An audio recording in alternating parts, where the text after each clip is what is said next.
Bismillahirrahmanirrahim. Assalamualaikum warahmatullahi wabarakatuh. Yang terhormat Ibu Dr. Andi Ifayani Hanurat sebagai dosen metode riset. Perkenalkan, nama saya Sapri, NIM 10521104221. Adapun judul proposal yang akan kami presentasi yaitu analisis gaya kepemimpinan kepala desa dalam meningkatkan kualitas sumber daya aparatur desa pada kantor desa Kailoa Kabupaten Bantaeng. Bab 1 pendahuluan, latar belakang. Adapun latar belakang proposal kami, kepala desa atau sebutan lain sesuai peraturan Menteri Dalam Negeri Republik Indonesia nomor 84 tahun 2015 tentang struktur organisasi dan tata kerja pemerintah desa adalah pejabat pemerintah desa yang mempunyai wewenang, tugas dan kewajiban untuk menyelenggarakan rumah tangga desanya dan melaksanakan tugas dari pemerintah dan pemerintah daerah. Seseorang pemimpin tidak hanya dituntut tegas dan sigap dalam menghadapi setiap persoalan yang ada, melainkan juga harus mengerti akan keinginan atau setiap kebutuhan karyawannya. Pemimpin yang bijaksana dan baik harus dapat memberikan kepuasan kepada para bawahannya dan selalu berusaha memperhatikan gairah atau semangat kerja mereka. Tentunya pihak pemimpin harus mempunyai kemampuan dalam mengatur, mengelola, menseterahkan dan mempengaruhi pemerintah dan memotivasi bahwasanya untuk memperoleh tujuan yang diinginkan oleh masyarakat. Menurut Mujiono 2022, kepemimpinan tersebut sebenarnya sebagai akibat pengaruh satu arah karena pemimpin mungkin memiliki kualitas-kualitas tertentu yang membedakan dirinya dengan pengikutnya. Para ahli teori sukarela cenderung mendorong leadership sebagai pemaksaan atau pedesaan pengaruh secara tidak langsung dan sebagai sarana untuk membentuk kelompok sesuai dengan keinginan pemerintah. Adapun Al-Quran menjelaskan tentang kepemimpinan bahwa di ayat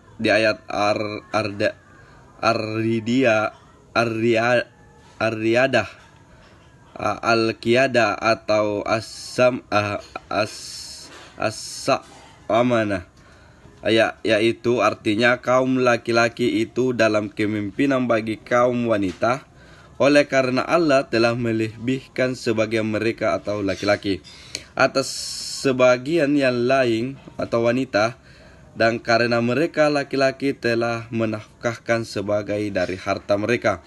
Sebab itu maka wanita yang soleh ialah yang taat kepada Allah lagi memelihara diri ketika suaminya tidak ada.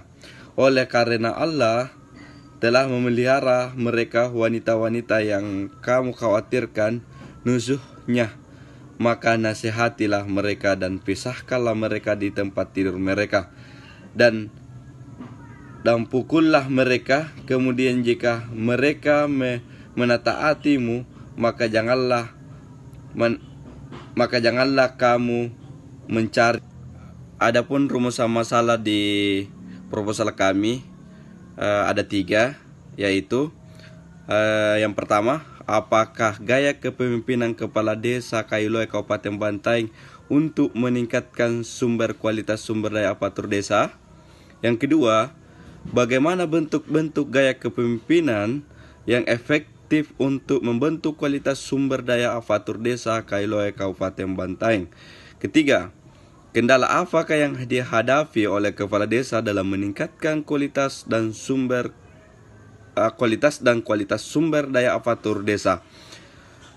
Lanjut, tujuan penelitian ada juga 3 poinnya, yakni untuk yang pertama, untuk mengetahui apakah gaya kepemimpinan kepala desa Kailoa Kabupaten Bantaeng untuk meningkatkan kualitas sumber daya aparatur desa. Yang kedua, untuk mengetahui bagaimana bentuk-bentuk gaya kepemimpinan yang efektif untuk membentuk kualitas sumber daya aparatur desa Kailoa Kabupaten Bantaeng. Yang ketiga, untuk mengetahui kendala apakah yang dihadapi kepala desa dalam meningkatkan kualitas dan kuantitas sumber daya aparatur desa. Manfaat penelitian dari proposal kami yaitu manfaat praktis untuk mengetahui secara langsung dari hasil penelitian yang dapat digunakan oleh masyarakat untuk memecahkan sebagai jenis rumusan masalah. Bab 2 tinjauan pustaka, penelitian terdahulu. Adapun tinjauan pustaka yaitu Nyoman Marayasa 2018 dengan judul Analisis Kepemimpinan Kepala Desa Sukamulya, Kecamatan Rumping, Kabupaten Bogor. Tujuan penelitian ini adalah untuk mengetahui bagaimana kepemimpinan Kepala Desa Sukamulya. Teknik analisis yang digunakan dalam penelitian ini adalah teknik analisis kualitatif, yaitu prosedur penelitian yang menghasilkan data deskriptif berupa kata-kata tertulis maupun lisan. Pendekatan dalam metode analisis ini adalah dengan menggunakan analisis wawancara interaktif atau interactive model of analysis, di mana hasil penelitian adalah sebagai berikut.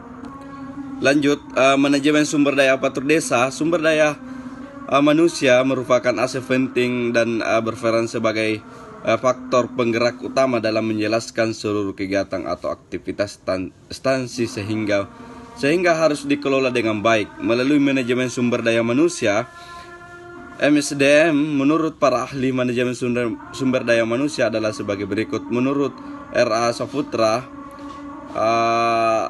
Lengkong Analisis, penerapan etos manajemen sumber daya manusia adalah penarikan, seleksi, pengembangan, pemeliharaan, dan penggunaan sumber daya manusia untuk mencapai baik tujuan-tujuan individu maupun organisasi.